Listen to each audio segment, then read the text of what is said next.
എന്ന നിലയിലാണ് സംസാരിച്ചത്. അവ പറഞ്ഞത് അദ്ദേഹം വട്ടപൂജ്യമായി,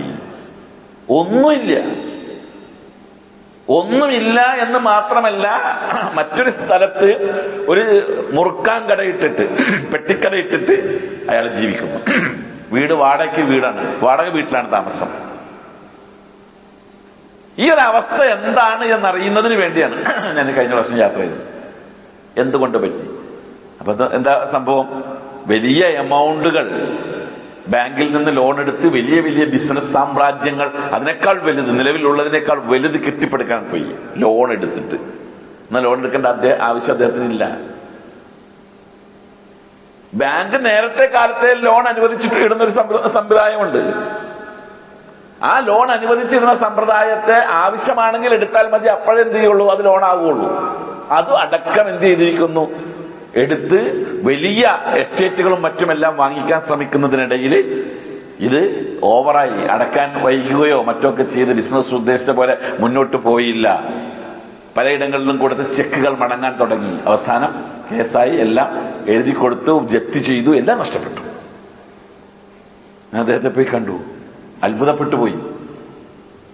ഇത് ഒരു വ്യക്തി എന്നുള്ളതല്ല, ഇതേപോലെ നിരവധി എണ്ണി തരാൻ പറ്റുന്ന വ്യക്തികളുണ്ട്. കഴിഞ്ഞ ക്ലാസ്സിൽ ഞാൻ ഒരു വ്യക്തിയെ ഉദാഹരണം പറഞ്ഞല്ലോ, നമ്മുടെ പൊളിറ്റിക്സ് മേഖലയിലുള്ള ഒരു വ്യക്തിയുടെ ഉദാഹരണം ഞാൻ പറഞ്ഞല്ലോ. അപ്പോ ഇതിന്റെ എല്ലാം ഹേതു, സാമ്പത്തിക തകർച്ച ആർക്കെല്ലാം സംഭവിച്ചിട്ടുണ്ടോ അതിന്റെ എല്ലാം അടിസ്ഥാനപരമായ ഹേതു പലിശയിൽ ഏർപ്പെട്ടു എന്നുള്ളതാണ്. ദാനം കൊടുത്തിട്ട് ഒരാൾക്ക് സാമ്പത്തിക തകർച്ച ഉണ്ടായെന്ന് എവിടെയെങ്കിലും പറയാൻ പറ്റും? സദഖ ചെയ്തിട്ട് ഒരാൾക്ക് സാമ്പത്തിക തകർച്ച, പള്ളി പണിയാന്, മദ്രസ പണിയാന്, അറബി കോളേജ് നടത്താന്, ഹിഫ്ദുൽ ഖുർആൻ നടത്താന് സദഖ ചെയ്തിട്ട് ഞാൻ നശിച്ചു പോയ വ്യക്തിയാണെന്ന് പറയാൻ ആരും ഉണ്ടാവില്ല. എന്നാൽ പലിശ സംബന്ധമായ കാര്യങ്ങൾ ഏർപ്പെട്ടപ്പോൾ അവിടെ തകർച്ചകളുണ്ടായി. അതുകൊണ്ട് തന്നെയാണ് ഇസ്ലാം സാമ്പത്തിക തകർച്ചയുടെ ആണിക്കല്ലായി പലിശയെ എണ്ണുന്നത്. സബഉൽ മൂബിഖാത്ത് എന്ന് പറയുന്നൊരു സമ്പ്രദായമുണ്ട്, അല്ലെ? പാപങ്ങൾ എത്ര ഇനമുണ്ട്? പാപങ്ങൾ ഖതീഅത്തുകളുണ്ട്, സയ്യിഅത്തുകളുണ്ട്, ദുനൂബുകളുണ്ട്, കബായിറുകളുണ്ട്, മൂബിഖാത്തുകളുണ്ട്. ഞാനത് പറഞ്ഞിട്ടുണ്ടോ എന്ന് എനിക്ക് ഓർമ്മയില്ല. ഖതീഅത്തുകൾ എന്ന് പറഞ്ഞാൽ നമുക്ക് സംഭവിക്കുന്ന അബദ്ധങ്ങൾ, പാപങ്ങളുടെ എണ്ണങ്ങളാണ് ഈ പറയുന്നത്. ഖതീഅത്തുകൾ എന്ന് പറഞ്ഞാൽ നമുക്ക് സംഭവിക്കുന്ന അബദ്ധങ്ങൾ. സയ്യിഅത്തുകൾ എന്ന് പറഞ്ഞാൽ നമ്മൾ ചെയ്യുന്ന ചില കുറ്റകൃത്യങ്ങൾ എന്ന് പറഞ്ഞാൽ നമ്മുടെ നാടൻ ഭാഷയെ പറഞ്ഞു കഴിഞ്ഞാൽ പെറ്റി കേസുകൾ. ദുനൂബുകൾ എന്ന് പറഞ്ഞു കഴിഞ്ഞാൽ പാപങ്ങൾ, വെറും പെറ്റി കേസല്ല, എന്നാൽ ക്രിമിനൽ എന്ന് പറയാനും പറ്റൂല, അങ്ങനെയുള്ള കുറ്റങ്ങൾ. കബായിറുകൾ എന്ന് പറഞ്ഞാൽ വൻ പാപങ്ങൾ. മൂബിഖാത്ത് എന്ന് പറഞ്ഞാൽ ഗുരുതര വൻപാപങ്ങൾ. ഇങ്ങനെ 5 ഇനം പാപങ്ങളാണ് മനുഷ്യൻ ചെയ്യുന്നത്. അതില് ഖതീആത്തുകളും സയ്യിആത്തുകളും ദുനൂബുകളും ഇസ്തിഗ്ഫാർ ചെയ്താൽ അഫൂ ചെയ്തുകൊള്ളും. ചില ഇബാദത്തുകൾ കൊണ്ട് ഇല്ലാതെയാകും. ഇപ്പൊ നിസ്കാരം, മഗ്രിബ് നിസ്കരിച്ചു, മഗ്രിബിന്റെ ഇഷാന്റെ ഇടയിൽ നമ്മൾ ചെയ്യുന്ന ഈ പറയപ്പെട്ട 3 ഏതെങ്കിലും ഒന്നുണ്ടെങ്കിൽ അല്ലാഹു തആല ഇഷ നിസ്കരിക്കുന്നതോടുകൂടെ അത് മാപ്പാക്കി തരും. അല്ലെങ്കിൽ ഇസ്തിഗ്ഫാർ ചെയ്തു കഴിഞ്ഞാൽ അത് മാപ്പാക്കി തരും. എന്നാൽ കബായിറുകളൊക്കെ എന്ന് പറഞ്ഞു കഴിഞ്ഞാൽ അത് തൗബ ചെയ്യണം, പശ്ചാത്തപിക്കണം. ഇസ്തിഗ്ഫാറും തൗബയും രണ്ടും ഇതാണ്. ഏകദേശം രണ്ടിന്റെയും രീതികൾ ഒന്നാണെങ്കിലും അതിന് ചില നിബന്ധനകളുണ്ട്. ആ നിബന്ധനകൾ അടിസ്ഥാനത്തിൽ മാറ്റങ്ങളുണ്ട്. നമുക്ക് ഏതെങ്കിലും ക്ലാസ്സിൽ വിശദീകരിക്കാൻ സാധിക്കും. പിന്നെ ഉള്ളത് മൂബിഖാത്തുകളാണ്, അതിഗുരുതര പാപങ്ങൾ എന്നാണ് പറയുന്നത്. അബൂ ഹുറൈറ റളിയല്ലാഹു അൻഹു റിപ്പോർട്ട് ചെയ്യുന്ന ഹദീസിൽ കാണാം, ഖാല റസൂലുള്ളാഹി സ്വല്ലല്ലാഹു അലൈഹി വസല്ലം, റസൂൽ സ്വല്ലല്ലാഹു അലൈഹി വസല്ലം പറഞ്ഞു, ഇജ്തനിബു സബഅൽ മൂബിഖാത്ത്, നിങ്ങൾ 7 ഗുരുതര പാപങ്ങളെ ഒഴിവാക്കുക. ഖാലു, അവർ ചോദിച്ചു, വമാ കുന്ന, അതേതൊക്കെയാണ് ആ 7 ഗുരുതര പാപങ്ങൾ? ഒന്ന്, പ്രവാചകൻ എണ്ണി, അശ്ശിർക്ക് ബില്ലാ, അള്ളാഹുവിൽ ശിർക്ക് ചെയ്യൽ. 2, അസ്സിഹർ, സിഹർ ചെയ്യൽ. 3, ഖത്ലുൻ നഫ്സ് അല്ലത്തി ഹറമല്ലാഹു ഇല്ലാ ബിൽ ഹഖ്, അള്ളാഹു ഹറാമാക്കിയ, അതായത് കൊല്ലാൻ ഒരു കാരണവുമില്ലാതെ വെറുതെ പോയിട്ട് ഒരാളെ കൊല്ലുക. കാരണം ഉണ്ടാകണം. കാരണം എന്താണ്? ഖിസാസ്, പ്രതിക്രിയയായിട്ട് ഒരാൾക്ക് കൊലയ്ക്ക് പകരമായിട്ടോ അല്ലെങ്കിൽ കൊലപാതകത്തിന് വധശിക്ഷയ്ക്ക് കാരണമാകുന്ന തിന്മകൾ, രാജ്യദ്രോഹം പോലെയുള്ള തിന്മകൾ ചെയ്ത ആളാണെങ്കിൽ അയാൾക്ക് വധശിക്ഷ. ഓക്കെ. അതല്ലാതെ വെറുതെ ഒരാളെ അങ്ങോട്ട് കൊല്ലുക, അത് സബഉൽ മുബിഖാത്താണ്. നാലാമതെണ്ണിയത് അക്കലുർ റിബ, പലിശ ഉപയോഗം. ഞാൻ അവിടെ ഉപയോഗിച്ച വാക്ക് ശ്രദ്ധിച്ചോ? അക്കൽ എന്ന് പറഞ്ഞാൽ എന്താ? അക്കൽ എന്ന് പറഞ്ഞാൽ തിന്നലാണ് അല്ലേ? പക്ഷെ ഞാൻ അതിന് അർത്ഥം പറഞ്ഞത് ശ്രദ്ധിച്ചോ? അക്കലുർ റിബ, പലിശ തിന്നൽ എന്നല്ല ഞാൻ അർത്ഥം പറഞ്ഞത്, മറിച്ച് പലിശ ഉപയോഗം എന്നാ പറഞ്ഞത്. പലിശയുമായി ബന്ധപ്പെടലാണ്. അതെന്താ അങ്ങനെ അർത്ഥം പറയാനുള്ള കാരണം എന്നുള്ളത് നമുക്ക് ഇൻഷാ അല്ലാഹ് ഞാൻ ഹദീസ് വായിക്കുമ്പോൾ നമുക്ക് മനസ്സിലാവും. അപ്പൊ ആ ഹദീസ് ഒന്ന് വായിച്ച് പൂർത്തിയാക്കാം. അക്കലു മാലിൽ യത്തീം, യത്തീമിന്റെ സമ്പത്ത് അവിഹിതമായി ഭക്ഷിക്കൽ.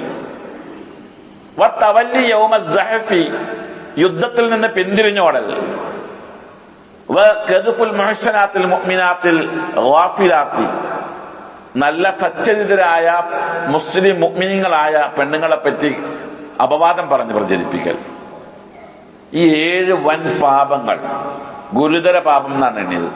അപ്പൊ അതിലേതെണ്ണി? പലിശ എണ്ണി. ഏതെണ്ണിയില്ല? സിന, വ്യഭിചാരം എണ്ണിയില്ല. മോഷണം എണ്ണിയിട്ടില്ല. അതൊന്നും കുറ്റല്ല എന്നല്ല ഞാൻ ഈ പറഞ്ഞതിനർത്ഥം. അതൊന്നും എണ്ണിയിട്ടില്ല.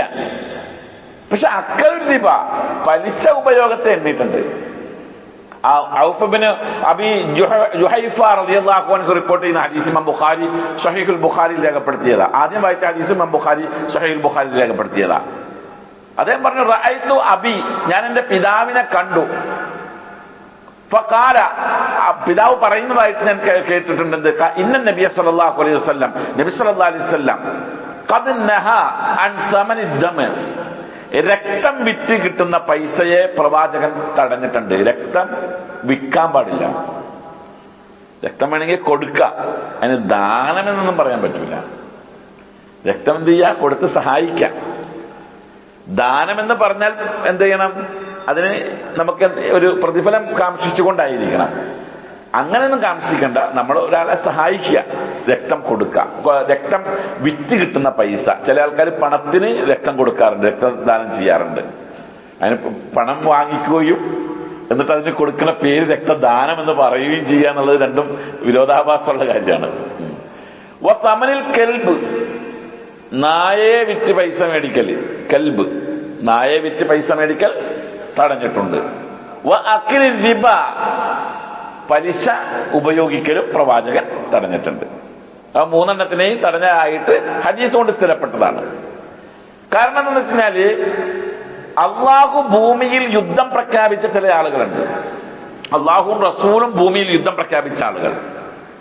വിശുദ്ധ ഖുർആൻ അൽ ബഖറയിലെ 278-ാമത്തെ വചനം അള്ളാഹു അവസാനിപ്പിക്കുന്നുണ്ട്. ഇങ്ങനെയാണ്, യാ അയ്യുഹല്ലദീന ആമനു തഖുല്ലാഹ്, സത്യവിശ്വാസികളെ നിങ്ങൾ അള്ളാഹുവിനെ സൂക്ഷിക്കുക. വദറു മാ ബഖിയ മിനർ റിബ, പലിശയിൽ ഇനി ബാക്കിയുള്ളത് നിങ്ങൾ ഒഴിവാക്കുക. ആ ആയത്ത് എന്താ പറയുന്നതെന്നറിയാമോ?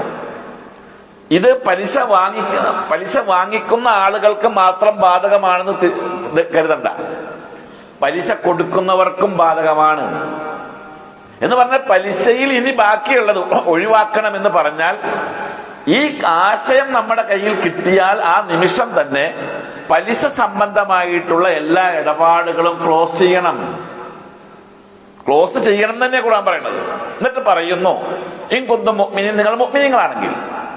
എന്നിട്ട് 279-ാം വചനം അല്ലാഹു പറയുന്നത്, ഫഇല്ലം തഫ്അലു, നിങ്ങൾ അത് ഒഴിവാക്കുന്നില്ല, അങ്ങനെ ചെയ്യുന്നില്ല എങ്കിൽ ഫഅ്ദനു ബിഹർബിൻ മിനല്ലാഹി വറസൂലിഹി, അള്ളാഹുവിനോടും അള്ളാഹുവിന്റെ റസൂലിനോടും യുദ്ധത്തിനുള്ളതായ ഒരു പെർമിഷൻ നിങ്ങൾ വാങ്ങിച്ചുകൊള്ളുക. എന്ന് പറഞ്ഞാൽ യുദ്ധം നടത്താൻ അള്ളാഹുവും റസൂലുമായിട്ട് നടത്തുന്ന യുദ്ധമാണ് പിന്നെ പലിശ ഇടപാട് എന്നാ പറഞ്ഞത്. അവിടെ ഞാൻ മുമ്പ് പറഞ്ഞല്ലോ, സബഉൽ മുബിഖാത്ത് 7 ഗുരുതര പാപങ്ങളുടെ കൂട്ടത്തിൽ എണ്ണിയില്ല, വ്യഭിചാരത്തെ എണ്ണിയില്ല. നിങ്ങളൊന്ന് ആലോചിച്ചു നോക്ക്. നമ്മുടെ നാട്ടില് ഒരു വ്യഭിചാരം സംഭവം ഉണ്ടാകുന്നതെന്ന് കൂട്ടിക്കോ. ഒരാള് രാത്രി വണ്ടിയൊക്കെ നിർത്തി പതുങ്ങി ഒരു വീട്ടിൽ പോകുന്നുണ്ടെന്ന് കൂട്ടിക്കോ. നമ്മുടെ നാട്ടുകാരായ ആൾക്കാരൊക്കെ ഇത് കണ്ടു, വീക്ഷിച്ചു. ഇനി വരുമ്പോ അവനെ പിടിക്കണം. എന്ത് ചെയ്യും? രഹസ്യമായിട്ട് നിന്ന് കാത്തുനിന്ന് അവൻ വന്നപ്പോ അവൻ പോണ വഴിയൊക്കെ വീഡിയോ ഒക്കെ എല്ലാവരും വീഡിയോ എടുക്കും അല്ലേ? വീഡിയോ ഒക്കെ എടുത്ത് അവൻ പോണ വഴിയും അവൻ അതിൽ മുട്ടണതും തുറക്കണതും അകത്ത് കയറണതും പിന്നെ ഇവരെ മുട്ടി അകത്ത് കയറി ഇവരെ പിടിക്കുന്നതടക്കം എല്ലാം വീഡിയോ എടുത്ത് സോഷ്യൽ മീഡിയ പ്രചരിപ്പിക്കും. ഇല്ലേ? പ്രചരിപ്പിക്കൂലേ? അതൊക്കെ ചെയ്യും. നമ്മുടെ സമൂഹത്തിൽ ഇഷ്ടംപോലെ ഉണ്ടത്. ഇനി പ്രചരിപ്പിച്ചു. ആ മനുഷ്യനൊരു തെറ്റ് ചെയ്ത്, വ്യഭിചാരത്തെ ഒരിക്കലും ന്യായീകരിക്കുന്നതല്ല കേട്ടോ, തെറ്റ് ചെയ്തു. മരണം വരെ അവന് ആ പേരുണ്ടാവും, ആ പെണ്ണിന് ആ പേരുണ്ടാവും, അത് പോകില്ല. ഒരു പെണ്ണ് യാദർച്ഛികമായ ഒരു വ്യഭിചാരത്തിൽ ഏർപ്പെട്ടാൽ, യാദർച്ഛികമാണ് അല്ലെങ്കിൽ ചില സാഹചര്യങ്ങൾ കൊണ്ട് അങ്ങനെയൊക്കെ ആയിപ്പോയാൽ മരണം വരെ ആ പെണ്ണിനൊരു പേര് നമ്മൾ കൊടുക്കും, പേച്ചവൾ എന്ന്.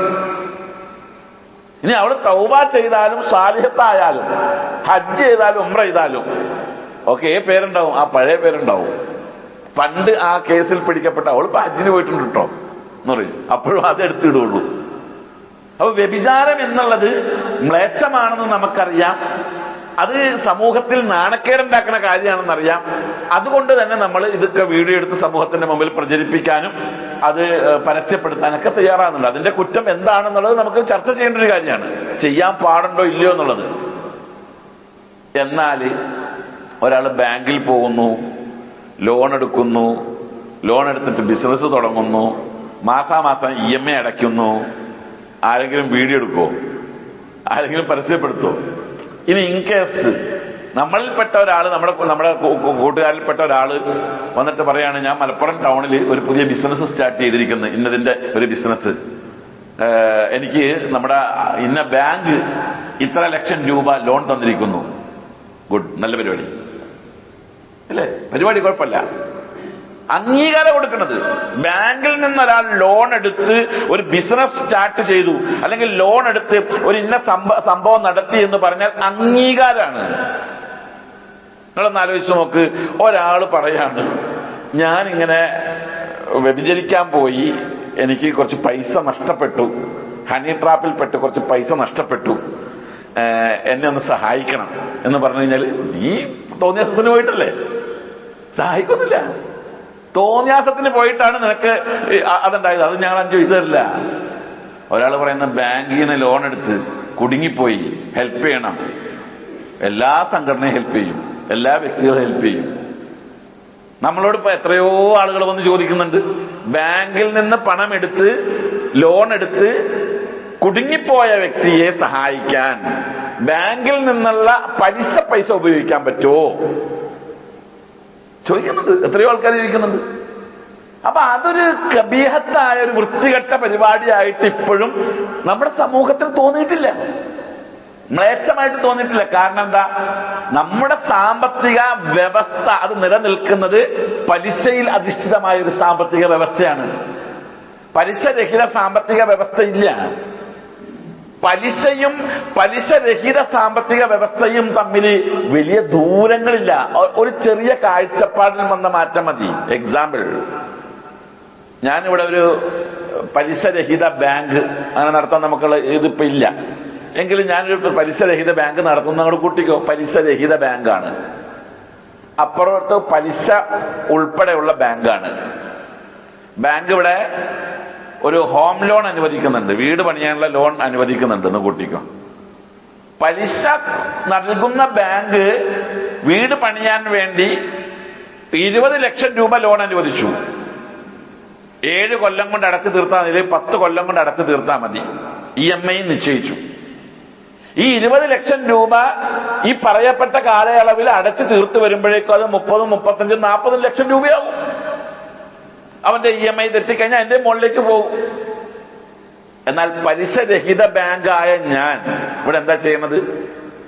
അയാളുടെ പ്രോപ്പർട്ടി, ശരി, ആ പ്രോപ്പർട്ടിക്ക് ഒരു വില ഇട്ടു, അല്ലെങ്കിൽ അയാൾക്ക് പ്രോപ്പർട്ടി ഒന്നും ഇല്ല, അയാൾക്കൊരു വീട് വേണം. ആ വീട് ഞാൻ ഈ ബാങ്ക്, പലിശരഹിത ബാങ്ക് ഒരു 40 ലക്ഷത്തിന് പണിതങ്ങ് കൊടുക്കുകയാണ്. 40 ലക്ഷത്തിന് ആ വീട് പണിത് ഞാൻ കൊടുത്തു. എന്നിട്ട് അതിന് ഞാൻ എന്ത് ചെയ്തു? 10 കൊല്ല കാലാവധി നിശ്ചയിച്ചു. 40 ലക്ഷം രൂപ ഗഡുക്കളായിട്ട് അടച്ചാൽ മതി. ഇത് പലിശരഹിത ബാങ്കാണ്. ഒരു EMI മുടങ്ങിയാൽ അവനക്ക് ജപ്തിയില്ല, അതിന്റെ വീട്ടിൽ പലിശയില്ല, അതിന് കൂടുതൽ പണം അടക്കേണ്ട പരിപാടി ഇല്ല. ഈ 40 ലക്ഷം രൂപ 10 കൊല്ലത്തിനുള്ളിൽ അടച്ചു തീർക്കണം. 20 ലക്ഷം രൂപ 10 കൊല്ലത്തിനുള്ളിൽ ഒരാൾ അടച്ചു തീർത്താൽ മതി. ശരി, ഒരാൾ ഇന്ന് ലോൺ എടുത്ത് വീടൊക്കെ പണിത് പൂർത്തിയായി, കുറച്ച് കഴിഞ്ഞപ്പോൾ കുറച്ച് പൈസ അധികം കിട്ടി. 1 കൊല്ലം കഴിഞ്ഞപ്പോൾ കുറെ പൈസ അധികം കിട്ടി അയാൾക്ക്. ആ പൈസ അധികം കിട്ടിയപ്പോൾ ബാങ്കിൽ പോയിട്ട് വന്നാൽ പിന്നെ പകുതി പൈസ 20 ലക്ഷത്തിന്റെ 10 ലക്ഷം അടച്ചങ്ങ് തീർക്കാം, ബാക്കി 10 ലക്ഷം അടച്ചു തീർത്താൽ മതിയല്ലോ എന്ന് കരുതി കഴിഞ്ഞാൽ ആ 10 ലക്ഷം അതിലേക്ക് കൊണ്ടുപോയി ഇട്ടാല് അത് എവിടെയാ പോവുക? മുതലിലേക്ക് പോവോ പലിശയിലേക്ക് പോവോ? വളരെ കുറഞ്ഞത് മുതലിലേക്കും പോവും, ഭൂരിപക്ഷം പലിശയിലേക്കും പോവും. 10 ലക്ഷം രൂപ എന്നാൽ കുറച്ച് കൊടുക്കാം എന്ന് ബാങ്ക് തീരുമാനിക്കുമോ? ഫ്ലാറ്റ് ലോണിന്റെ കാര്യമാണ് ഞാൻ ഈ പറയുന്നത്. അതേസമയം പലിശരഹിത ബാങ്ക് 40 ലക്ഷം രൂപയ്ക്ക് ആ വീട് അയാൾക്ക് കൊടുത്തു. മാസാമാസം ഇത്ര രൂപ വെച്ച് അടച്ചാൽ മതി. 1 കൊല്ലം കഴിഞ്ഞപ്പോൾ അയാൾക്കൊരു 10 ലക്ഷം രൂപ കിട്ടി, അല്ലെങ്കിൽ 20 ലക്ഷം രൂപ കിട്ടി. അയാൾ എന്ത് ചെയ്തു? ആ 20 ലക്ഷം രൂപ കൊണ്ടിട്ട് പലിശരഹിത ബാങ്കിൽ അടച്ചാൽ ബാക്കി അയാൾ എത്ര അടച്ചാൽ മതി? ബാക്കി 20 EMI അടച്ചാൽ തീർത്താണ്. അപ്പൊ ഈ രണ്ടും തമ്മിൽ വളരെ ചെറിയ മാറ്റേ ഉള്ളൂ. പക്ഷേ ഒന്ന് അപകടമാണ്, എത്ര അടച്ചാലും തീരൂല. രണ്ടാമത്തത് അടക്കും തോറും കുറഞ്ഞുകൊണ്ടേയിരിക്കും. 20 ലക്ഷം രൂപ വിലയുള്ള ഒരു വാഹനം ഒരാൾ എടുത്ത്, ആ വാഹനം എടുത്തു കഴിഞ്ഞാൽ ആദ്യം അടക്കുന്ന ഒരു 20 ലക്ഷം രൂപ എടുത്ത ഒരു 5 വർഷത്തേക്ക് കണക്ക് കൂട്ടുകയാണെങ്കിൽ ഒരു 9.5 ഒക്കെ മറ്റേ ഇത് ഇൻട്രസ്റ്റ് ഇട്ട് കണക്ക് കൂട്ടുകയാണെങ്കിൽ തന്നെ ഒരു 25,000 രൂപ 30,000 രൂപ മാസം EMI അടക്കേണ്ടി വരും. 30,000 രൂപ മാസം EMI അടക്കുന്ന ഒരു വ്യക്തി ഈ 20 ലക്ഷം രൂപയിൽ എത്ര മുതലിലേക്ക് പോകും, എത്ര പലിശയിലേക്ക് പോകും? 30,000 രൂപ EMI അടക്കുന്ന ആൾക്ക് ഏറിപ്പോയാൽ 4,000 രൂപയായിരിക്കും മുതലിലേക്ക് പോവുക. 26,000 രൂപ എന്തിലേക്കാ പോകുന്നത്? പലിശയിലേക്കാ പോകുന്നത്. ഈ പലിശ പിന്നെ കുറഞ്ഞു വരുന്നത് എപ്പോഴാണ്? 4 കൊല്ലമൊക്കെ കഴിയുമ്പോഴാണ് പലിശ മുതല് പലിശയുടെ മുകളിലേക്ക് വരുന്നത്. അപ്പൊ പലിശയിൽ അധിഷ്ഠിതമായ സാമ്പത്തിക വ്യവസ്ഥിതി നിലനിൽക്കുന്ന ഇടങ്ങളിലെല്ലാം ഈ പണം എടുക്കുന്ന ആൾ ചൂഷണത്തിന് വിധേയമായിക്കൊണ്ടിരിക്കുകയാണ്. എന്നാൽ പലിശരഹിത സാമ്പത്തിക വ്യവസ്ഥിതി ഉള്ളപ്പോഴോ അവൻ ഇതിലേക്ക് അടക്കും തോറും അത് കുറഞ്ഞുകൊണ്ടിരിക്കുക, അവന്റെ ഭാരം കുറയാണ്, മറ്റേ ഭാരം കൂടിക്കൊണ്ടിരിക്കുകയാണ്. അതുകൊണ്ട് തന്നെ പലിശ എന്നത് വൃത്തികേടാണ്. ആ വൃത്തികേടിനെ ഈ സമൂഹം ആരും എന്ത് ചെയ്യുന്നില്ല, വൃത്തികേടായിട്ട് കാണുന്നില്ല. മറിച്ചെന്താ ചെയ്യണത്? അത് നല്ലതാണ്. ലോൺ എടുത്ത് വീട് പണിതു എന്ന് പറഞ്ഞാൽ നല്ലതാണ്. ഇപ്പൊ നമ്മളുടെ കഴിഞ്ഞ ക്ലാസ്സിൽ ഞാൻ പറഞ്ഞ ആ രാഷ്ട്രീയ നേതാവിന്റെ വിഷയം എടുത്താല് അദ്ദേഹം വളരെ കൂളായിട്ടാണല്ലോ പറഞ്ഞത്. ഞാൻ വീട് മോടി പിടിപ്പിക്കുന്നതിന് വേണ്ടി, മോഡിഫിക്കേഷൻ വരുത്തുന്നതിന് വേണ്ടി 70 ലക്ഷം രൂപ ലോൺ എടുത്തു. വളരെ കൂളായിട്ടാണ് പറയുന്നത്. അതേപോലെ ഒരാൾ പറയുമോ, ഞാൻ വ്യഭിചരിക്കാൻ പോയപ്പോ എന്റെ കയ്യിൽ നിന്നിട്ട് ഒരു 20 ലക്ഷം രൂപ പോയി എന്ന് കൂളായിട്ട് TV ഇന്റർവ്യൂ കൊടുക്കുമ്പോ പറയുമോ? അറിയില്ല. അപ്പൊ അത് മ്ലേച്ഛം, ഇത് നല്ലത്. ഈ വകതിരി വേർതിരിവ് എവിടെ ഉണ്ടായി? നമുക്ക് നോക്കാം. ഹദീസിൽ എന്ത് പറയുന്നു നോക്കാം. റസൂലുള്ളാഹി സ്വല്ലല്ലാഹി അലൈഹി വസല്ലം പറഞ്ഞു, ഇമാം അഹ്മദ് അദ്ദേഹത്തിന്റെ മുസ്ലിം രേഖപ്പെടുത്തുകയാണ്, ദിർഹം റിബൻ യഅകുലുഹു റജുലു, പലിശയുടെ 1 ദിർഹം, 1 രൂപ ഒരാൾ ഭക്ഷിച്ചാൽ വഹുവ യഅലമു, അത് പലിശയാണെന്ന് മനസ്സിലാക്കിക്കൊണ്ടാണ് അയാൾ ഉപയോഗിക്കുന്നത് എങ്കിൽ, അശദ്ദു മിൻ 36 സനിയ, 36 പ്രാവശ്യം വ്യഭിചരിക്കുന്നതിനേക്കാൾ ശക്തമാണ് 1 ദിർഹം പലിശ ഭക്ഷിക്കൽ. രണ്ടും നമ്മൾ താരതമ്യം ചെയ്ത് നോക്കി. അപ്പൊ ഇസ്ലാം അതിഗൗരവത്തിൽ കണ്ട വിഷയവും ഗൗരവത്തിൽ കണ്ട വിഷയവും ഉണ്ടാവും.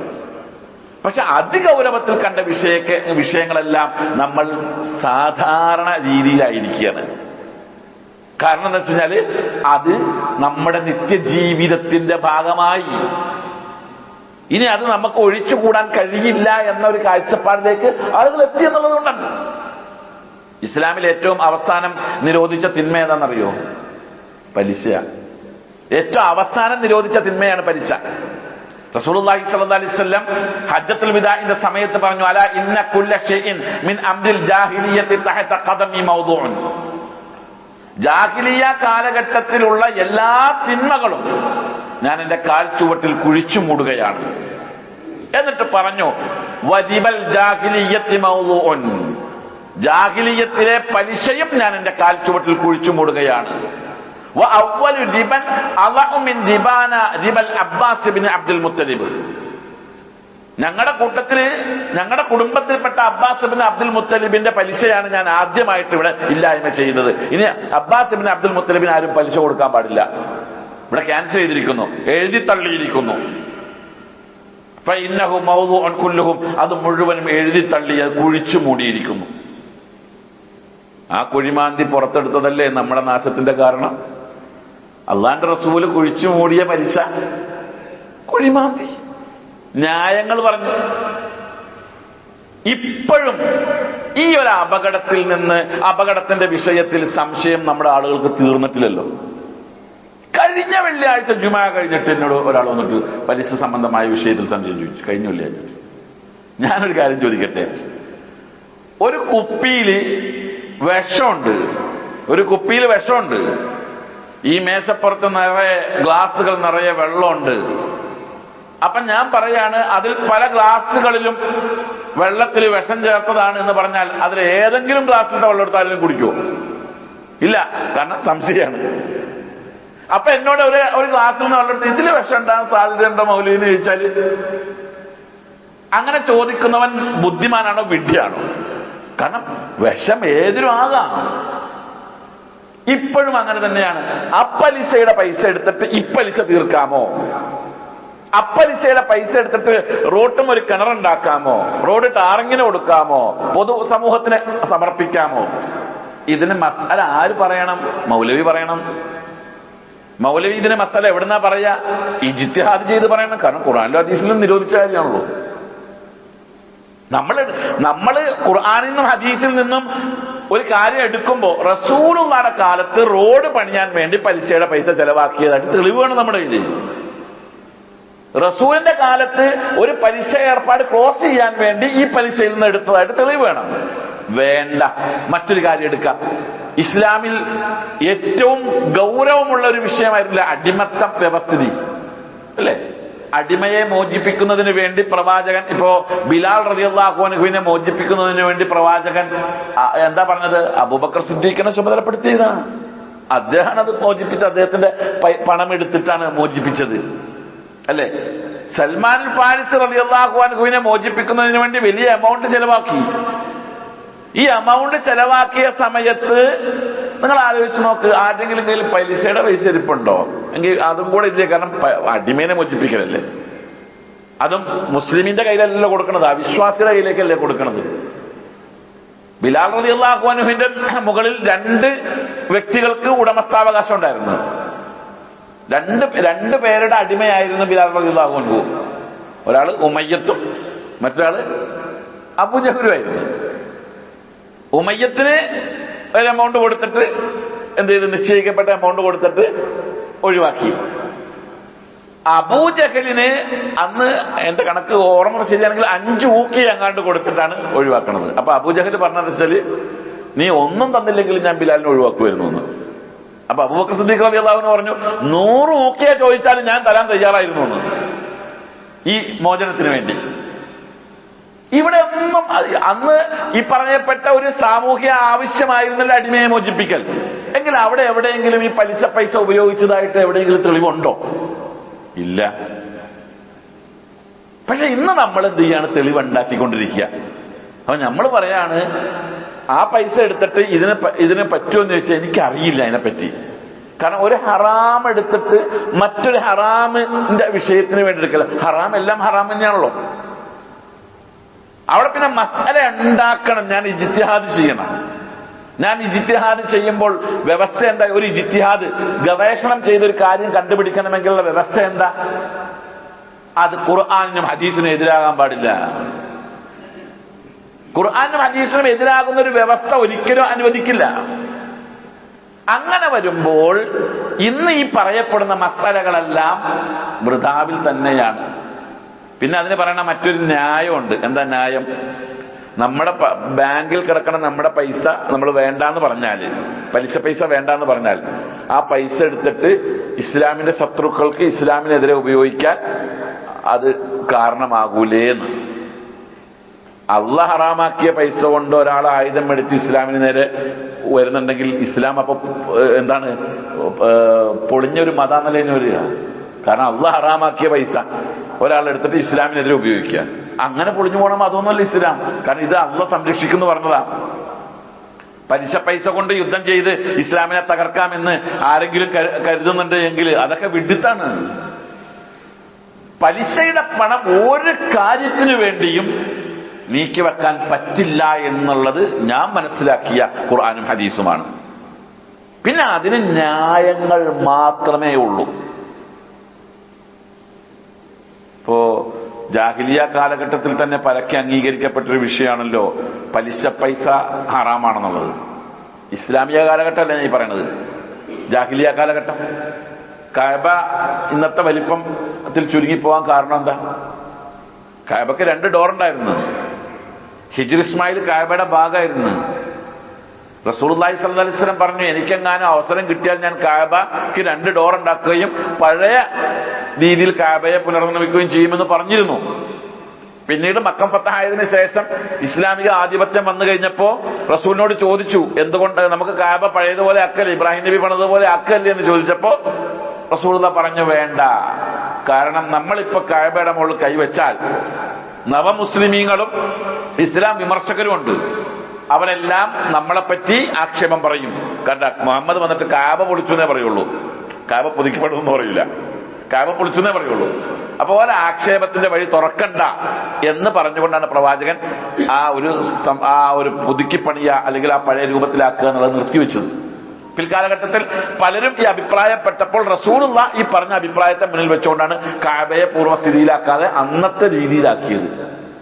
എന്തുകൊണ്ട് ഇബ്രാഹിം നബി നിർമ്മിച്ച ആ കഅബ പിന്നീട് പുനർനിർമ്മിച്ചില്ല ഖുറൈശികൾ? അവരുടെ കയ്യിൽ ഹലാലായ പൈസ കിട്ടിയില്ല. പലിശ പൈസ കഅബ നിർമ്മാണത്തിന് കൊണ്ടുവരാൻ പാടില്ല എന്ന് ഇസ്ലാം വ്യവസ്ഥ, അന്ന് ജാഹിലിയത്ത് വ്യവസ്ഥ വെച്ചിരുന്നു, പാടില്ല. പക്ഷെ ഇന്ന് പല ആളുകളും ബിസിനസ് പലിശയിൽ അധിഷ്ഠിതമായ ഒരു ബിസിനസ് കെട്ടിപ്പടുത്ത് ഹറാമിൽ അധിഷ്ഠിതമായ ഒരു സമ്പ്രദായം, സാമ്പത്തിക സ്ഥിരത ഉണ്ടാക്കിയിട്ട് പിന്നെ അത് ഹലാലാക്കി മാറ്റാൻ വേണ്ടി പണം എടുത്തിട്ട് പള്ളിക്കും മദ്രസയ്ക്കും മറ്റു കാര്യങ്ങൾക്കും വേണ്ടി ചെലവാക്കുന്നുണ്ട്. കൂടിക്കലർന്നുപോയത് കൂടിക്കലരാതിരിക്കാൻ വേണ്ടി നോക്കണം. എല്ലാവർക്കും ഇഷ്ടപ്പെടൂല ഞാൻ ഈ പറയണത്, എല്ലാവരും തൃപ്തിപ്പെടുത്തി പറയാൻ പറ്റുന്ന ഒരു വിഷയമല്ല അത്. പക്ഷെ അതിന്റെ ഗൗരവം നമ്മൾ അറിയണം. ഇബ്നു മസ്ഊദ് റളിയല്ലാഹു അൻഹു റിപ്പോർട്ട് ചെയ്യുന്ന ഒരു ഹദീസ് കാണാം. മാ അഹദുൻ അക്സറ മിന റിബ ഇല്ലാ കാന ആഖിബത്തു അംരിഹി ഇലാ ഖില്ലത്തിൻ. ആരെങ്കിലും പലിശ സംബന്ധമായ കാര്യം അതിൽ ഏർപ്പെട്ട് സാമ്പത്തിക വ്യവസ്ഥിതിയെ അതിലേക്ക് നീക്കിക്കഴിഞ്ഞാൽ ഇല്ലാ കാന ആഖിബത്തു അംരിഹി ഇലാ ഖില്ലത്തിൻ, അതിന്റെ പര്യവസാനം ഇല്ലായ്മയിലായിരിക്കും. പലിശയിൽ അധിഷ്ഠിതമായ ഒരു ബിസിനസ്സോ പലിശയിൽ നിന്നും അല്ലെങ്കിൽ പലിശ സംബന്ധമായ കാര്യത്തിൽ ഇടപെട്ടുകൊണ്ട് ഒരു ബിസിനസ് ഒരാൾ കെട്ടിപ്പടുത്തു കഴിഞ്ഞാൽ അതിന്റെ ആഖിബത്ത് ഇല്ലായ്മയായിരിക്കും ഉണ്ടാകുക. കാരണം എന്താ? അത് സമ്പത്തിനെ വളർത്തൂല. ലോകത്ത് സമ്പത്തിനെ പലിശ വളർത്തിയെന്ന് ഒരാൾക്കും പറയാൻ പറ്റില്ല. അഥവാ വളർന്നിട്ടുണ്ടെങ്കിൽ ആർക്കേ വളർന്നിട്ടുള്ളൂ? അതിസമ്പന്നന്മാർക്ക്. ആ വളർന്ന അതിസമ്പന്നന്മാർ ഇപ്പൊ എവിടെ? പലയിടത്തും ഒളിച്ചു താമസിക്കുക അല്ലേ? കിങ്ഫിഷറിന്റെ മുതലാളി ഇപ്പൊ എവിടെയുള്ളത്? ഒളിച്ചു താമസിക്കേണ്ട അവസ്ഥ ഉണ്ടായതുകൊണ്ടാ? ഈ രാജ്യം വിട്ടുപോകേണ്ട അവസ്ഥ ഉണ്ടായത് എന്തുകൊണ്ടാ? പരിശുദ്ധ ഖുർആൻ പറയുന്നുണ്ട്, വമാ ആതാക്കും മിൻ റിബൻ ലിയർബു ഫീ അംവാലിൻ നാസി ഫലാ യർബു ഇൻദല്ലാഹ്. പലിശ പണം വർദ്ധിപ്പിക്കും, വളർത്തും എന്നാരെങ്കിലും കരുതുന്നുണ്ടെങ്കിൽ ഇല്ല, അത് അള്ളാന്റെ അടുക്കലെ പലിശ പണത്തെ വർദ്ധിപ്പിക്കുന്നില്ല. എന്നാൽ വമാ ആതാക്കും വമാ ആതൈതും മിൻ സക്കാത്തിൻ തുരീദൂന വജ്ഹല്ലാഹ്, അള്ളാന്റെ പ്രതിഫലം കാംക്ഷിച്ചുകൊണ്ട് നിങ്ങൾ സക്കാത്തോ സദഖയോ കൊടുത്താൽ അത് ഉലൈക ഹുമുൽ മുദ്ഇഫൂൻ, അതെന്ത് ചെയ്യും? വർദ്ധിച്ചുകൊണ്ടിരിക്കും. അതുകൊണ്ടാണ് പലിശയെ ഹറാമാക്കുകയും സദഖയെ ഇസ്ലാം പ്രോത്സാഹിപ്പിക്കുകയും ചെയ്തത്. അപ്പൊ അതുകൊണ്ട് പലിശ കടന്നു വരാനുള്ള എല്ലാ വഴികളെയും നമ്മൾ അടച്ചിടണം. പലിശയുടെ ഇനങ്ങൾ നമുക്ക് ചർച്ച ചെയ്യാനുണ്ട്. അത് നമുക്ക് നെക്സ്റ്റ് ക്ലാസ്സിൽ ചർച്ച ചെയ്യാം. കാരണം ഇന്നത് ചർച്ചക്കെടുത്ത് കഴിഞ്ഞാൽ അവസാനിക്കില്ല. പക്ഷെ പലിശ കടന്നു വരാനുള്ള വഴികൾ എല്ലാം നമുക്ക് അടയ്ക്കാൻ പറ്റുമോ എന്നുള്ളതൊന്ന് പരിശോധിച്ച് നോക്കുക. നമ്മൾ ഇന്ന് എടുക്കുന്ന ഇൻഷുറൻസ് ഒഴിവാക്കാൻ പറ്റുമോ? ഒരു വണ്ടി എടുക്കണേ എന്ത് വേണം? ഇൻഷുറൻസ് വേണം, അല്ലേ? ആ ഇൻഷുറൻസ് ഇസ്ലാം അനുവദിച്ചതാണോ ഇല്ലയോ എന്നുള്ളൊരു ചർച്ച അവിടെ നിൽക്കട്ടെ. ഇൻഷുറൻസിന്റെ പൊതുവായ സ്വഭാവം എന്താണ്? അത് പലിശയിൽ അധിഷ്ഠിതമല്ലേ? അല്ലേ? ഞാനിപ്പോ ഒരു 10,000 രൂപ കൊടുത്ത് ഒരു ഇൻഷുറൻസ് എടുക്കുന്നു, ഹെൽത്ത് ഇൻഷുറൻസ് 10,000 രൂപ കൊടുത്ത് എടുക്കുന്നു. 5 ലക്ഷം രൂപയുടെ മൂല്യമുണ്ടെന്ന് കൂട്ടാം. ഈ 5 ലക്ഷം രൂപ എനിക്ക് ഒരു അപകടം സംബന്ധിച്ച് ഹോസ്പിറ്റലിൽ പോയി കഴിഞ്ഞാൽ ഈ 5 ലക്ഷം രൂപ ഇൻഷുറൻസ് കമ്പനി എനിക്ക് തരുന്നത് ആ പൈസ കൊണ്ട് ലാഭം ഉണ്ടാക്കിയിട്ട് തരുന്നതാണോ? ആ പൈസ എന്തിലെല്ലാം നിക്ഷേപിക്കും? ഹറാമിൽ നിക്ഷേപിക്കും, കൊള്ളപ്പലിശക്ക് കൊടുക്കും, പല ഇനങ്ങളിൽ നിക്ഷേപിക്കുന്നുണ്ടല്ലോ ഈ പണം. ഏറ്റവും കൂടുതൽ ലാഭമുണ്ടാക്കാൻ പറ്റുന്ന മേഖല എവിടെയാണോ അവിടെ കൊണ്ടുപോയി നിക്ഷേപിക്കുന്നത്. എങ്കിലേ അവർക്ക് മുതലാകുള്ളൂ, അപ്പോഴേ അവർക്ക് തരാൻ കഴിയുള്ളൂ. അപ്പൊ പിന്നെ നമ്മൾ എന്താ ചെയ്യാ? നമ്മുടെ നാട്ടിന്റെ വ്യവസ്ഥ അനുസരിച്ച്, ഇപ്പൊ ലോകത്തിന്റെ എല്ലാ സ്വഭാവം അനുസരിച്ച് ഇൻഷുറൻസ് ഇല്ലാതൊരു വാഹനം ഇവിടുന്ന് ഇറക്കാൻ പറ്റൂല. അങ്ങനെ വരുമ്പോൾ അതിലെ ഏറ്റവും ചെറുതെന്താണോ അതാണ് നമ്മൾ നോക്കേണ്ടത്. നിയമത്തിൽ നിന്ന് രക്ഷപ്പെടാൻ ഉള്ള മാർഗം എന്താ? അതാ നമ്മൾ എടുക്കാൻ പറ്റുള്ളൂ. പലിശ വ്യവസ്ഥിതിയാണെന്ന് കരുതിക്കൊണ്ട് വാഹനം എടുക്കണ്ട എന്നുള്ള നിയമമൊന്നുമില്ല. പക്ഷേ ഒരു ഇൻഷുറൻസ് എടുക്കേണ്ടി വരുമ്പോൾ, ഇപ്പോ ഫസ്റ്റിലത്തെ വണ്ടിയൊക്കെ എടുക്കുമ്പോൾ, പുതിയ വണ്ടിയൊക്കെ എടുക്കുമ്പോൾ ഫുൾ കവർ ഇൻഷുറൻസിലാണ് വരുന്നത്, അല്ലേ? ആ ഇൻഷുറൻസ് പിന്നെ വാങ്ങിക്കാമോ ഇല്ലയോ എന്നുള്ള ചർച്ചകൾ വേറെ. എന്നാൽ പിന്നീട് ആ വണ്ടി ഒരു കൊല്ലം കഴിയുമ്പോൾ ഇൻഷുറൻസ് പുതുക്കണം. പുതുക്കുമ്പോൾ നമുക്ക് എന്ത് ചെയ്താൽ മതി? നിയമം, അതായത് വണ്ടി കൈ കാണിച്ച് പെറ്റി അടയ്ക്കുന്ന ഒരവസ്ഥ ഉണ്ടാകാത്ത രീതിയിൽ ഒരു ഇൻഷുറൻസ് എടുത്താൽ മതി. ഇൻഷുറൻസിനെ ഹലാലാക്കിക്കൊണ്ട് പല പണ്ഡിത ഫത്വകളും ഉണ്ടാകാം. പക്ഷെ ഞാൻ ചോദിക്കുന്ന ഒരു ചോദ്യമുണ്ട്. അള്ളാഹു ഹറാമാക്കിയ ഒരു വിഷയം അവിടെ ഉണ്ടാകുമ്പോൾ, കാരണം അൽ ഹലാല് ബയ്യിനുൻ വൽ ഹറാമു ബയ്യിനുൻ, ഹലാൽ ഇവിടെ വ്യക്തമാണ്, ഹറാമും വ്യക്തമാണ്. വബൈനഹുമാ ഉമൂറുൻ മുസ്തബിഹാത്തുൻ, അതിനിടയിൽ ചില ശുബ്ഹത്തുകളുണ്ട്, തിരിച്ചറിയാൻ പറ്റാത്ത. അതിൽപ്പെട്ടാണ് ഇൻഷുറൻസ് ഒക്കെ. ഈ പൈസ എവിടെ നിക്ഷേപിക്കും നമ്മൾ അറിയുന്നില്ല, ശുബ്ഹത്തുകളുണ്ട്. ലാ യഅലമു കസീറുൻ മിനന്നാസ്, ഭൂരിപക്ഷം ആളുകൾക്ക് അതെന്താണെന്ന് അറിയില്ല. അങ്ങനെ വരുമ്പോ ശുബ്ഹത്ത് വരുമ്പോ നമ്മൾ അതിൽ ഏതെടുക്കുക? ശുബ്ഹത്തിൽ പോകും. എക്സാമ്പിൾ, ഞാൻ പള്ളിയിൽ ഖുത്ബയൊക്കെ പറയുന്ന ഒരാള്, ക്ലാസ്സൊക്കെ എടുക്കുന്ന ഒരാള്, ദീനി ദഅവത്തൊക്കെ നടത്തുന്ന ഒരാള്, ഞാനിങ്ങനെ യാത്ര പോണ സമയത്ത് അവിടെ ഒരു ചാരായ ഷാപ്പുണ്ട്, ഒരു കള്ള് ഷാപ്പ്, അല്ലെങ്കിൽ ഒരു ബാറുണ്ട്. അവിടെ നല്ല ബീഫ് വരട്ടിയത് കിട്ടും. ബാറിൽ നല്ല ബീഫ് വരട്ടിയത് കിട്ടും, അല്ലെങ്കിൽ നല്ല മീൻകറി കിട്ടും. ഞാനവിടെ കയറി 2 പൊറോട്ടയും ഒരു മീൻകറിയൊക്കെ കഴിച്ച് ഇറങ്ങുമോ, പോരോ, കയറൂ? ഞാൻ തിന്നതെന്താ? പൊറോട്ടയും മീൻകറിയാണ്. ഞാൻ കഴിച്ചാണ്, ഞാൻ കള്ളുടിച്ചല്ല. പക്ഷെ കള്ള് ഷാപ്പിലാണെങ്കിലും മീൻകറി കഴിക്കാൻ പോവോ? ഇല്ല, പോകൂല. കാരണം എന്താ? ശുബ്ഹത്ത്. ഞാൻ കഴിച്ചിട്ടേ ഇല്ല. അത് എനിക്കറിയാം, എന്റെ റബ്ബിനും അറിയാം. പക്ഷെ ഞാൻ അവിടെ പോയിട്ട് ഇതൊക്കെ കഴിച്ചിറങ്ങി വരുമ്പോ പുറത്തുനിന്ന് ഒരാൾ നോക്കുമ്പോ എന്താ പറയാ, എന്താ മൗലവി ബാറിന്നാണ് വരുന്നതെന്ന് പറയും, അല്ലേ? ഇപ്പൊ കഴിഞ്ഞ പ്രാവശ്യം UAE പോയിപ്പോ ഞാൻ താമസിച്ച ഹോട്ടലിൽ, ഞാൻ രാത്രിയാണ് പോയി ഇറങ്ങുന്നത്, വേഗം പോയി താമസിച്ച് കിടന്ന് നേരം എടുത്ത് നോക്കിയപ്പോ അതിന്റെ പുറത്ത് ബാർ എന്ന് എഴുതിയിട്ടുണ്ട്. പേടിച്ചു. അപ്പൊ എന്നോട് അദ്ദേഹം പറഞ്ഞ്, പേടിക്കണ്ട, ഇവിടെ എല്ലാ ഹോട്ടലും ബാർ തന്നെയാണ്. വലിയ ഉസ്താദുമാര് വന്നാലും ഈ ഹോട്ടലിലാണ് താമസിക്കണം, പേടിക്കണ്ട. അതുകൊണ്ട് അങ്ങനത്തെ രീതിയിലേക്ക് ലോകം മാറിപ്പോയി. ഒരു സുഹൃത്ത് പറഞ്ഞൊരു അനുഭവമുണ്ട്.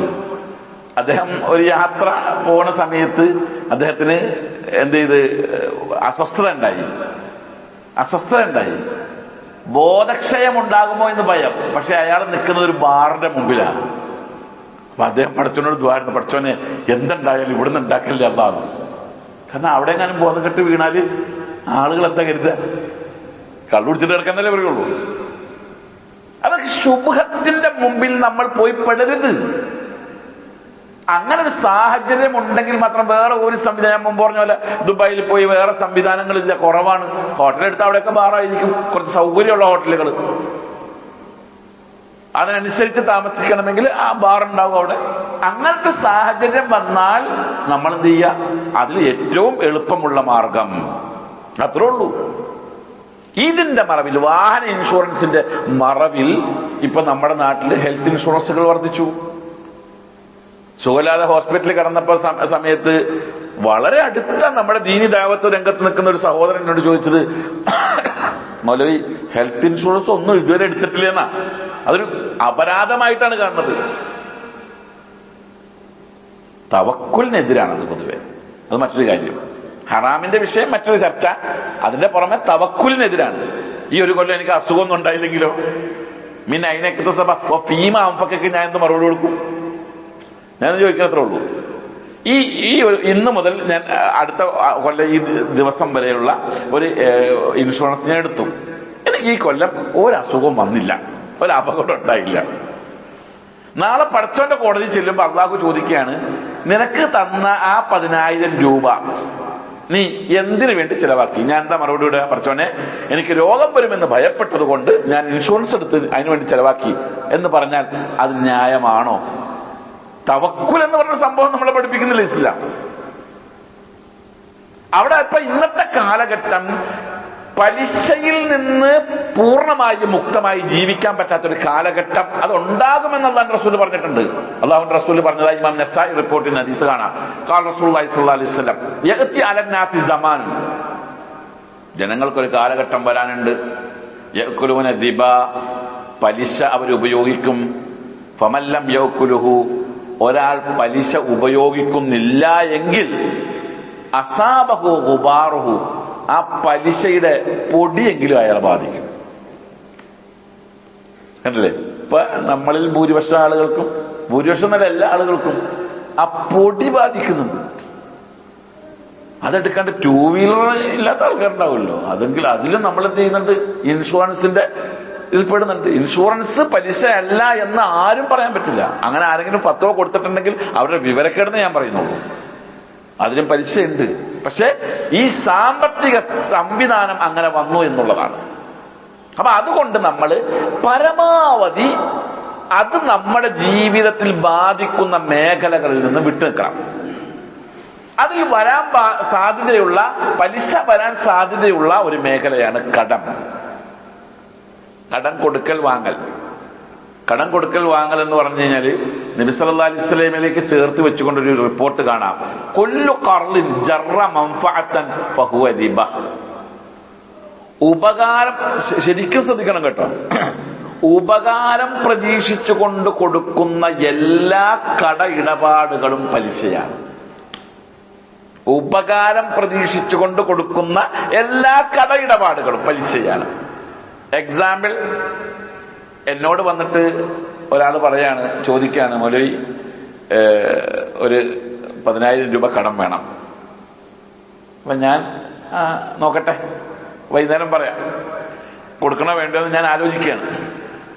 ഞാൻ ആലോചിച്ചപ്പോ ഞാൻ എന്തായാലും ഇപ്പൊ 10 റുപ്യ കൊടുക്കാം, പോകുന്നില്ല, കാരണം നമുക്ക് വേണ്ടപ്പെട്ട ആളാണല്ലോ, തരുമോ. പക്ഷെ ഇപ്പൊ 10 റുപ്യ കൊടുത്തു കഴിഞ്ഞാല് നാളെ മറ്റന്നാള് ക്ലാസ്സിനൊക്കെ പോകുമ്പോ എന്റെ വണ്ടി കേടായില്ല, അവന്റെ വണ്ടി എടുക്കാല്ല, ആ പേരിലെടുക്കാല്ല. പൈസ കൊടുത്തിട്ടില്ലെങ്കിൽ ഇപ്പൊ അവനോട് പോയിട്ട് ആ വണ്ടി ഒന്ന് ചോദിക്കല് പറ്റൂലല്ലോ. അല്ലെങ്കിൽ അവനിൽ നിന്ന് ഇന്ന ഉപകാരം ഉണ്ടാകുമല്ലോ. അല്ലെങ്കിൽ അവന്റെ വണ്ടിയിലാണ് കുട്ടികൾ സ്കൂളിൽ പോയിക്കൊണ്ടിരിക്കുന്നത്, അത് അങ്ങനെ തന്നെ കിട്ടൂലോ. എന്തെങ്കിലും ഒരു ഉപകാരം, ഈ ഒരു ഉപകാരം പ്രതീക്ഷിച്ചുകൊണ്ട് ഒരാൾക്ക് പണം കൊടുത്താൽ, കടം കൊടുത്താൽ, അതിൽ നിന്ന് പലിശ ഒന്നും ഞാൻ വാങ്ങിക്കുന്നില്ല, അത് പലിശയാണ്. ആ ഉപകാരം എടുക്കലെല്ലാം പലിശയാണ്. അബൂ സഈദ് അൽ-ഖുദരി റളിയല്ലാഹു അൻഹു, സഈദ് ഇബ്നു അബീ ബുർദ,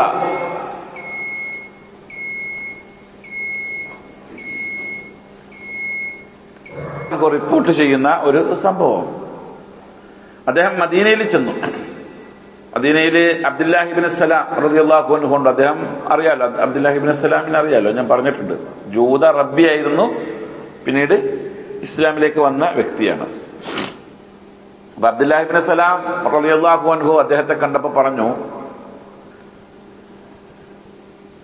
ഇദാ കാന ലക അലാ റജുലിൻ ഹഖ്കുൻ, അതായത് അലാ തജീഉ ഫഉതിമുക സവീകൻ വതംറ വതദ്ഖുലു ഫീ ബൈത്തിൻ സുമ്മ ഖാല ഇന്നക ബിഅർളി റിബാ ബിഹാ ഫാഷു. നീ ഇപ്പൊ ഉള്ളത് പലിശ വ്യാപകമായ ഒരു ഭൂമിയിലാണ് ഇപ്പൊ ഉള്ളത്. ഇദാ കാന ലക അലാ റജുലിൻ ഹഖ്കുൻ, ആരെങ്കിലുമായിട്ടൊരു സാമ്പത്തിക ബാധ്യത നിനക്കുണ്ട് എങ്കിൽ ഫഅഖ്ദാ ഇലൈക ഹിംല തിബിനിൻ ഔ ഹിംല ശഈരിൻ ഔ ഹിംല ഖത്ൻ, അതായത് നിനക്ക് ആരെങ്കിലും പൈസ തരാനുണ്ട്, കടമായിട്ട് നിന്റെ ഈ നാട്ടിൽ മേടിച്ചിട്ടുണ്ട് ഈ നാട്ടിൽ നിന്ന്. എന്നിട്ട് നീ ഈ നാട്ടിൽ വരുന്നപ്പോൾ ആ പൈസ തരാനുള്ള വ്യക്തി നിനക്കൊരു ചുമട് വൈക്കോലോ ഒരു ചുമട് ബാർലിയോ ഒരു ചുമട് കാലിത്തീറ്റയോ, കാരണം കാലിത്തീറ്റ എന്ന് പറഞ്ഞാൽ ഒട്ടകത്തിന്റെ കുതിരയുടെ പുറത്തൊക്കെയാണല്ലോ പോകുന്നത്. അപ്പൊ കുതിരക്ക് കൊടുക്കാൻ വേണ്ടി കുറച്ച് കാലിത്തീറ്റ തന്നു. അങ്ങനെ ആരെങ്കിലും നിനക്ക് തന്നാൽ ഫലാ തഅഖുദുഹു, അത് നീ വാങ്ങിക്കരുത്. ഫഇന്നഹു റിബ, അത് പലിശയാണ്. വണ്ടി പാർക്ക് ചെയ്യാനുള്ള സൗകര്യം അപ്പുറത്തെ വീട്ടിൽ കിട്ടും. മൂപ്പരാണ് വന്നിട്ട് എന്നോട് 1,00,000 രൂപ കടം ചോദിച്ചത്. ഇതുവരെ വണ്ടി പാർക്ക് ചെയ്തുകൊണ്ടിരുന്ന അദ്ദേഹത്തിന്റെ വീടിന്റെ മുൻവശത്താണ്. അപ്പൊ 1,00,000 രൂപ കടം ചോദിച്ചാൽ അത് കൊടുക്കാണ്ടിരിക്കണ എങ്ങനെയാ? അത് കൊടുത്തേക്കാം, തിരിച്ചെന്തായാലും ഉറപ്പായിട്ട് കിട്ടും. പക്ഷെ നമ്മുടെ വണ്ടി പാർക്കിംഗ് സ്ഥിരമായി കിട്ടും അവിടെ. അങ്ങനെ ഒരു ഇടപാട് നടന്നു കഴിഞ്ഞാൽ, അങ്ങനെ ഉണ്ട് ചിന്തിക്കുന്നുണ്ട്. ചില ആളുകളുമായിട്ട് സാമ്പത്തിക ഇടപാട് നടത്തി ആ ബന്ധം നിലനിർത്തിപ്പോയാൽ അയാളിൽ നിന്നും പല ഗുണങ്ങളും നമുക്കുണ്ട് എങ്കിൽ അത് പലിശ തന്നെയാണെന്നാ പറയണത്.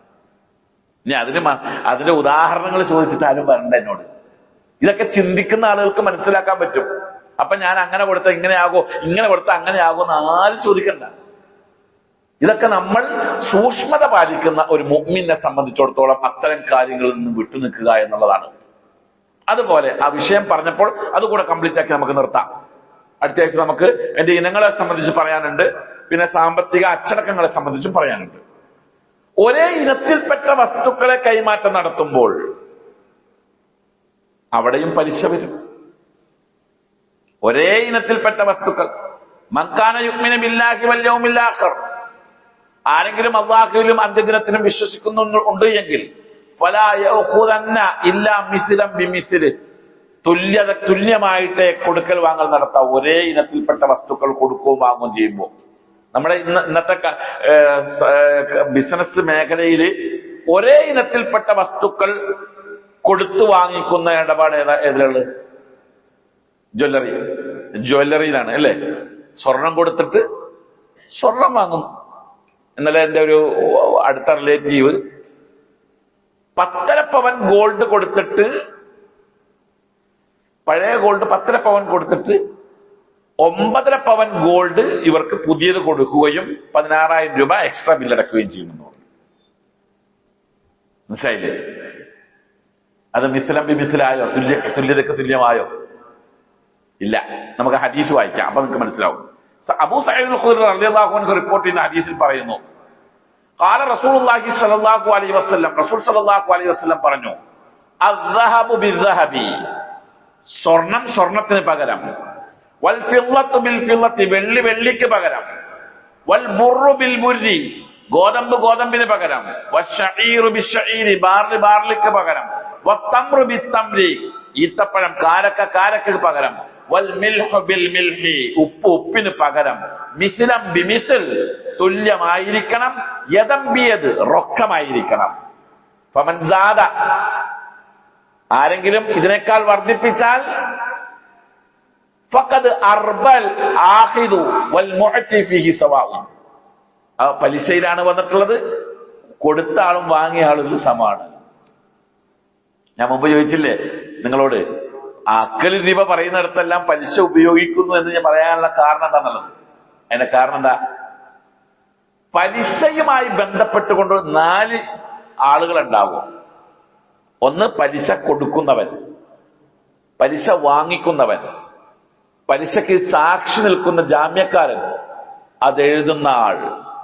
റസൂലുള്ളാഹി സ്വല്ലല്ലാഹു അലൈഹി വസല്ലം 4 പേരെ പറ്റി പറഞ്ഞത്, ആക്കിലു റിബ വ മൂക്കിലുഹു വ കാതിബുഹു വ ഷാഹിദൈഹി കുല്ലുഹും സവാഉൻ ഫിന്നാർ.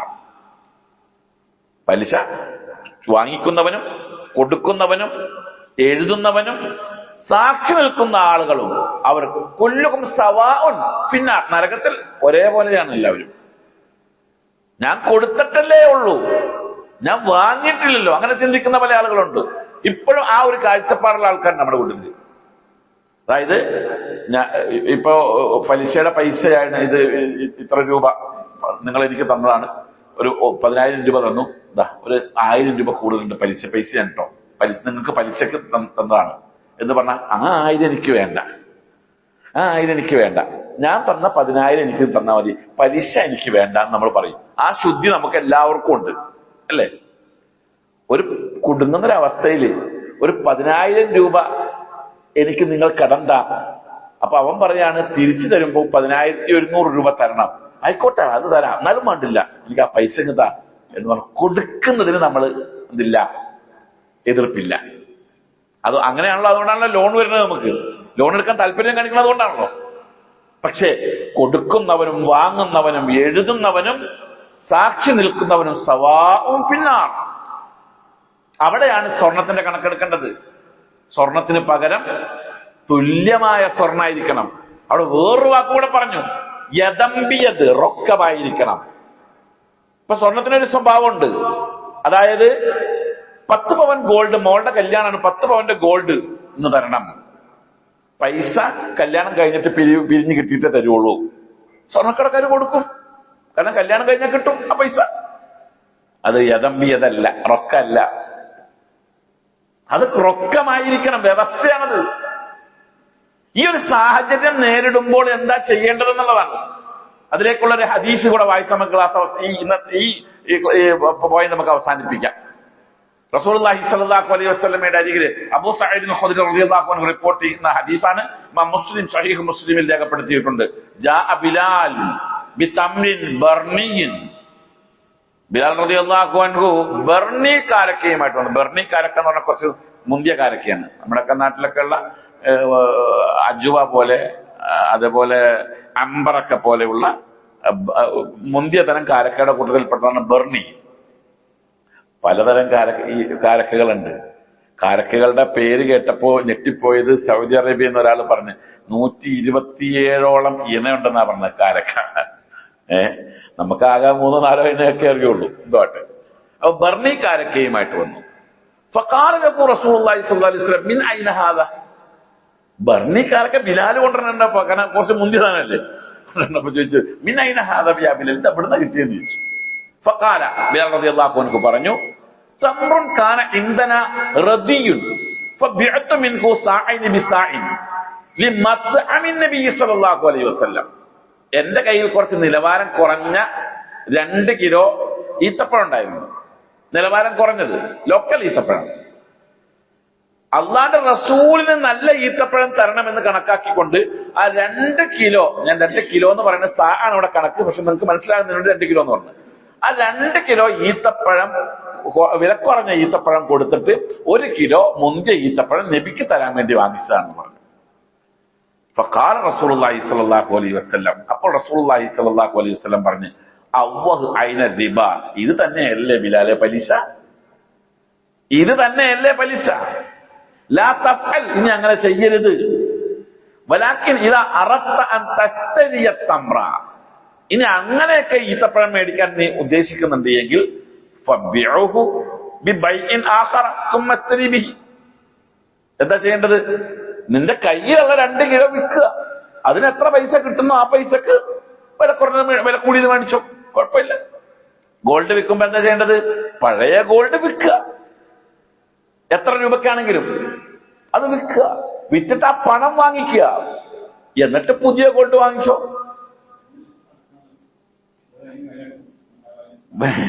വിലയിടുള്ളൂ. പണം വാങ്ങണം.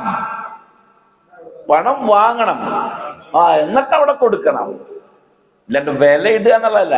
10 പവൻ സ്വർണം നമ്മൾ പഴയത് കൊടുത്താൽ അവര് വിലയിടുന്നതിന് മുമ്പ് 9.5 പവന്റെ വില കൂട്ടുള്ളൂ. പുതിയ ഗോൾഡിന് 9.5 പവനെ തരുള്ളൂ, എന്നിട്ടാണ് വില കൂട്ടുന്നത്. അത് പറ്റില്ല. നീ എന്ത് ചെയ്യണം? ബിഉഹു, അത് വിൽക്കണം. വിറ്റിട്ട് അതിന്റെ പണം വാങ്ങണം, എന്നിട്ട് പുതിയത് വാങ്ങണം. ഇതങ്ങനെയല്ല നടക്കുന്നത്. അങ്ങനെയല്ല ഇന്നത്തെ വ്യവസ്ഥയിൽ നടക്കുന്നത്. പലതരത്തിലുള്ള ഇടപാടുകൾ നടക്കുന്നുണ്ട്. അപ്പോ മിസിലം ബി മിസിൽ യദം ബി യദ്, ഇത് രണ്ടും വ്യവസ്ഥയാണ്. ഏതിന്? സാമ്പത്തിക ഇടപാടിൽ. എന്തിനാ ഇത്രയും വലിയ സൂക്ഷ്മത? ഞാൻ മുമ്പ് പറഞ്ഞ ഒരു കാര്യമുണ്ടല്ലോ, 20 ലക്ഷം രൂപ ലോൺ വാങ്ങിച്ച് വീട് പണിയുന്ന ഒരാൾ, പണം വാങ്ങിച്ച് ബാങ്ക് 20 ലക്ഷം രൂപ കൊടുക്കുന്നു, വീട് പണിയുന്നു. ഇവന്റെ പ്രോപ്പർട്ടിയും ഈ വീടും ആരുടെ ഉടമസ്ഥാവകാശത്തിൽ ഇപ്പോൾ ഉള്ളത്? ബാങ്കിന്റെ ഉടമസ്ഥാവകാശത്തിലാണുള്ളത്. 40 ലക്ഷം രൂപയ്ക്ക് ഒരു വീട് പണിതിട്ട് ബാങ്ക് ഒരാൾക്ക് വിൽക്കുന്നു. രണ്ടും കൃത്യമായ കണക്കനുസരിച്ച് EMI അടച്ചു വന്നു കഴിഞ്ഞാൽ രണ്ടും ആ 40 ലക്ഷം രൂപയായിട്ട് വരും, അല്ലേ? കറക്റ്റ് കണക്ക് പ്രകാരം വരികയാണെങ്കിൽ ഏകദേശം, ഞാൻ ഒരു ഏകദേശ കണക്കാ പറയുന്നത്, അങ്ങനെയായിട്ട് വരും. പക്ഷെ ഇത് ഹലാലും അത് ഹറാമുമായി. എന്തുകൊണ്ട്? അതിൽ ചൂഷണമുണ്ട്, ഇതിൽ ചൂഷണമില്ല. അപ്പൊ എന്തുകൊണ്ട് ഈ റൊക്കം കൊടുക്കണം, തുല്യമായി കൊടുക്കണം എന്ന ചോദ്യത്തിന്റെ മറുപടിയാണ് ആ പറഞ്ഞത്. ഇൻഷാ അല്ലാഹ് ബാക്കി നമുക്ക് അടുത്ത ക്ലാസ്സിൽ ചർച്ച ചെയ്യാം. അള്ളാഹു തൗഫീഖ് തന്ന് അനുഗ്രഹിക്കുമാറാകട്ടെ.